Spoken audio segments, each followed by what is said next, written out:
പാലക്കാട് ഒറ്റപ്പാലത്ത് കെട്ടിട നിർമ്മാണ തൊഴിലാളികൾക്ക് നേരെ യുവാവ് പെട്രോൾ ബോംബെറിഞ്ഞു.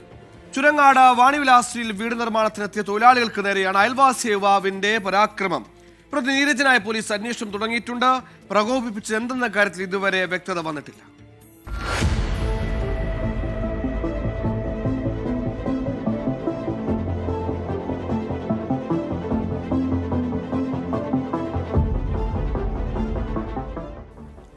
ഇന്ന് പുലർച്ചെ 2:30 കെട്ടിട നിർമ്മാണ തൊഴിലാളികളായ കോഴിക്കോട് സ്വദേശി പ്രിയേഷ്, വിഷ്ണു എന്നിവർക്ക് നേരെ തൊട്ടടുത്ത വീട്ടിലെ നീരജ് പെട്രോൾ ബോംബ് എറിഞ്ഞത്.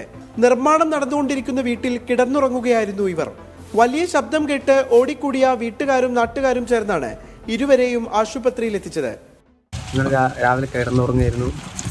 എന്നപ്പോൾ പെട്ടെന്നൊരു ശബ്ദം കേട്ട് ടീച്ചറിന് ഫുള്ള് തീയ ചാടിക്കിടന്നതാണ് പുറത്തേക്ക്. പിന്നെ ഞങ്ങളെ കൂട്ടത്തിലുള്ള 2-3 പേർക്ക് പൊള്ളലേറ്റി ഫുള്ള് തീയായിരുന്നു. പരിക്കേറ്റ ഒരാളുടെ നില ഗുരുതരമാണ്. പ്രതി നീരജിനായുള്ള അന്വേഷണം പോലീസ് ഊർജിതമാക്കിയിട്ടുണ്ട്. ആക്രമണത്തിലേക്ക് നയിച്ച സാഹചര്യം വ്യക്തമല്ല. 24 പാലക്കാട്.